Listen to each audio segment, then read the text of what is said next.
क्षितिज कुमार जी, राजस्थानी फ़िल्मों को लेके एक बहुत बड़ा आरोप लगता है कि राजस्थानी फ़िल्मों को एक तरफ तो डायरेक्टर्स और प्रोड्यूसर्स ये मानते हैं कि फ़िल्म में म्यूजिक को पार्ट नहीं है, ना बिज़नेस है, ना हमारे जो दर्शक को म्यूजिक की ज़्यादा ज़रूरत है, उनको एक्शन, ड्रामा और मेलोडीज चाहिए उनको एक्टिंग में, म्यूजिक में नहीं चाहिए।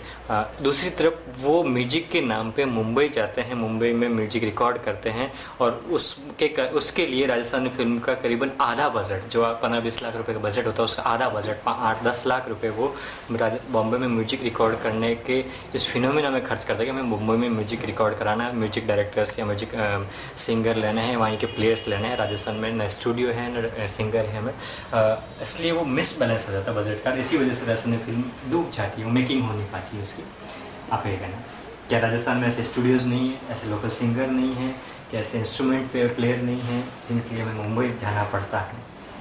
देखिए, मैं अपने दिल की बात बोलूं, बाबर जी इंटरव्यू देते हैं, ज़्यादातर तो ये पता रहता है कि क्या पूछेंगे, उनको भी जवाब पता होता है कुछ चीज़ों को छोड़कर। आप जो ये सब पूछ रहे हैं ना, वो इतनी गहरी और इतनी प्रैक्टिकल बात है कि जो राजस्थानी फिल्मों को बूस्ट कर सकती है, डाउन कर सकती है। तो मैं आपको बहुत बहुत धन्यवाद। मन भी बोलबा को मन हो है, हमारे लिए खुशी कि आप जैसे व्यक्ति इन चीज़ों को समझते हैं, उसका जवाब देना जिम्मेदारी मानते हैं। बहुत, क्योंकि मैंने ज़िंदगी दी है, हाथ जलाए हैं, सफलता देखी है, असफलता देखी है। तो अगर इनसे रिलेटेड कोई बात होती है तो मुझे ऐसा लगता है कि मैं नई जनरेशन के लिए कुछ तो बोलूं, और प्रैक्टिकली बोलता हूं। मेरा इमोशन इससे कोई रिलेशन नहीं है कि मैं क्या सोचता हूं, वो मेरा व्यक्तिगत चीज़ है। मैं आपको बताऊं, ये सही है कि टेक्निकली बॉम्बे जाके रिकॉर्ड करना एक साइकोलॉजिकली इनको बूस्ट करता है, कुछ टेक्निकली भी करता है। होता क्या है कि लेकिन सर टेक्निकली में आरोप है, वहाँ बॉम्बे तो चले जाते हैं लेकिन फिर फ़ोन आता है कोई बताओ स्टूडियो जहाँ पर रिकॉर्ड होता है, आपकी जानकारी में तो बताइए। ये माना जाता है, हमारा जो सोच है, रफली ये सोच है कि वहाँ जाके उन स्टूडियो में रिकॉर्डिंग कराई जाती है जो स्टूडियो आउटडेटेड हो गए हैं, बॉलीवुड या दूसरी फिल्म वाले उनको रिजेक्टेड कर चुके हैं, और वहाँ पर राजस्थानी फिल्मों के जनरली रिकॉर्ड होते हैं, म्यूजिक रिकॉर्ड होते हैं। तो टेक्निकली तो वहाँ कहाँ सर्वाइव होगा? अगर वो चीज़ ढूंढने जा रहे हैं तो समझ में आता है। मैं एक संदेश देना चाहता हूँ सारे प्रोड्यूसर्स को और जो म्यूज़िक डायरेक्टर हैं, उन लोगों को भी जिनको प्रैक्टिकली एक्सपीरियंस नहीं है। देखिए, स्टूडियो यहाँ है, 5.1 की डिजिट पर जो पहले गाने वगैरह बजते हैं वो पहले नहीं थे, लेकिन अभी 1-2 स्टूडियो राजस्थान में, जयपुर में है, मेरी नज़र में है, जो आपको थिएटर तक टेक्निकली कोई प्रॉब्लम नहीं आएगी। लोगों ने वो अपडेट किया है। दूसरा, यहाँ से जो जाते हैं वो पहले से ये मान के चलते हैं कि बॉम्बे में तो बहुत महान काम होगा। उनमें भी 2 कैटेगरी है। एक तो जो आपने कहा कि उनका बजट उसमें चला जाता है, उनको वहाँ ठगा जाता है, और दूसरा ये रहता है कि यहाँ से जो जाते हैं वो भी उतने अच्छे नहीं होते जितने बोलते हैं।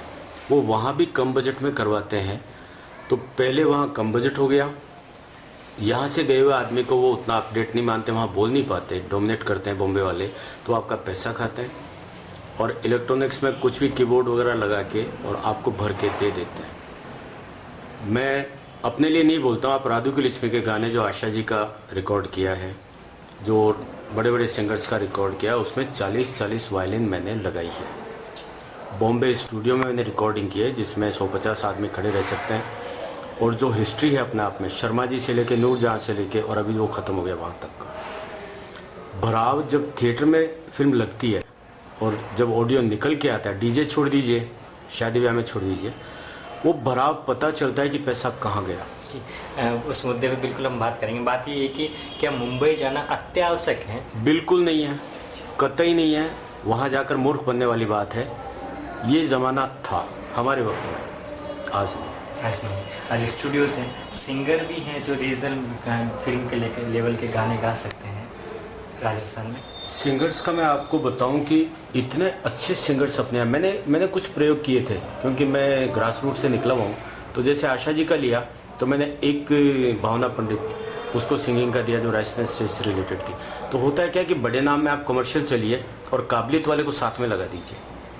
ये कॉम्बिनेशन ऐसा है कि नए को चांस पे मिलेगा। कमर्शियली ऐसा भी नहीं है कि आप सब नए ले लेंगे तो बिक्री नहीं होगी, माइनस होगा, बहुत सी चीज़ें। बड़े नाम को ले लीजिए, नए टैलेंट को डालिए आप। बिक्री तो उनका मुद्दा नहीं है। वो जी। बिक्री तो सोच ही लिया कि हमें बेचना नहीं है, पैसा कमाना नहीं है। जी।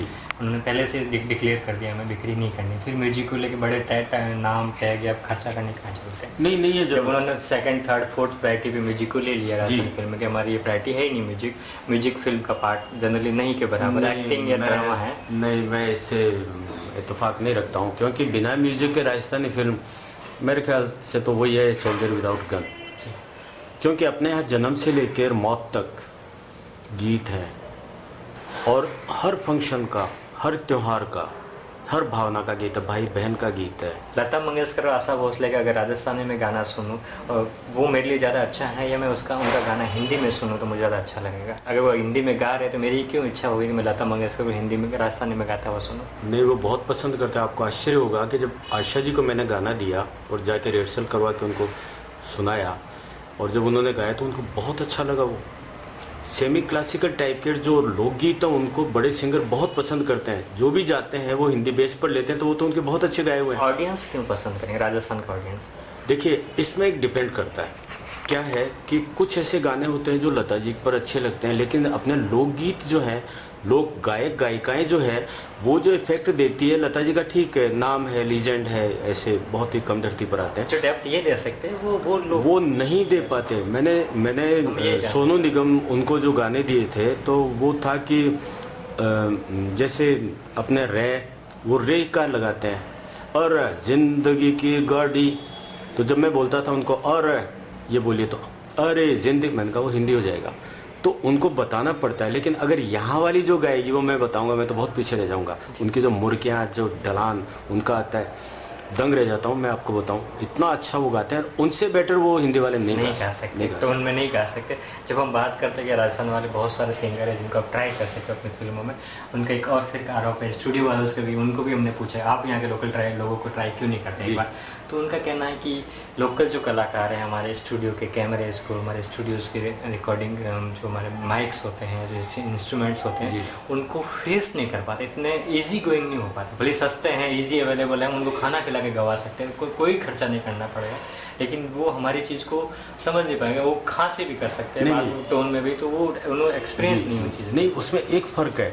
होता क्या, स्टूडियो का पैसा लगता है, नया आर्टिस्ट टाइम लेगा, नहीं गा सके ऐसा नहीं होता है। हाँ, टेक्निकली वो कान के लगाते हैं तो उनको लगता है मैं सुनाई नहीं दे रहा, ये नहीं कर रहा। ये सारी चीज़ें मेरी प्रैक्टिकल की हुई है, ये कोई बड़ा मैटर नहीं है। होता है, जा सकता है, बिल्कुल सिखाया जा सकता है। उनको ट्रेंड किया जा सकता है। उस ट्रेंड के कारण बहुत सारा पैसा बच जाएगा, समय बच जाएगा, ओरिजिनल टोन जो गाने की होती है वो वहाँ से मिल जाएगी। बिल्कुल, सिर्फ हम वो एक छोटा सा ज्ञान देने के कि आपको कैमरे माइक के सामने ऐसे बैठना है, ऐसे अपने आप को मेंटेन रखना है, सांस को इतनी बिल्कुल अनावश्यक सांस नहीं लेनी है आपको। इतना सा सिखाने की हमारी नहीं सिखाने की लाचारी की वजह से हमें उन सिंगर्स के जो हमारे हिंदी में या पंजाबी में गाते हैं उनसे हमें राजस्थानी गाना गवाना पड़ता है। और ये भी हमारे सामने आया है कि राजस्थानी गाना, राजस्थानी मेन जो ऑडियंस है, खास तौर पर अगर ऑडियंस अगर राजस्थानी गानों की माने तो वो ग्रामीण ऑडियंस है जी, शहरी ऑडियंस नहीं। उनको नहीं पता लता मंगेशकर कौन है, उनको नहीं पता आशा भोसले कौन है, उनको देख के पता गा रहा है वो अच्छा गा रहा है, वो अच्छा तो बोली मैं भी गाऊंगा तो मेरे को अच्छा गा, मेरे नाम पूछने की उनको जरूरत नहीं है कौन गा रहा है, अच्छा मुझे मज़ा आ गया सुनने का।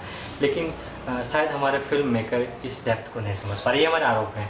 नहीं, आरोप सही है, और मैंने यही समझा है कि अगर उनको थोड़ा सा आप ट्रेंड करो, वो चीज़ आपको कहीं नहीं मिलेगी और कभी नहीं मिलेगी। मेरा प्रैक्टिकल ये देख के अनुभव है जी। और बिल्कुल सस्ते में मिलेंगे, आप उन्हें खाना खिला दीजिए और चाय पिला के गवा दीजिए। और मैं बताऊं आपको कि वो जितने मेहनत करेंगे, मैं आपको जब गौर जी जब एकदम बात करने लगे तो मैं आपको बताऊं, बड़े नामों के साथ में अगर नया म्यूजिक डायरेक्टर जुड़ता है, वो उनको रिहर्सल करवाता है, तो मैं आपको बताऊं कि वो हाँ ठीक है, उनको नोटेशंस आती है, सरगम आती है, सब ठीक है, लेकिन जब रिकॉर्डिंग करते हैं और आपने समझ लो कि उनको कोई भी सुर दिया,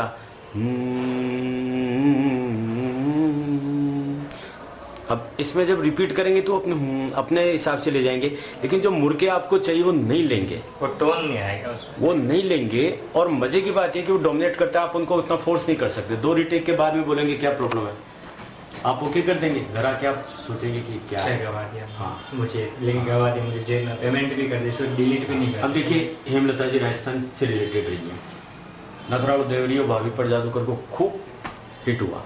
पुजारी जी बहुत अच्छे म्यूजिक के जानकार थे, लेकिन उसमें एक आलाप है,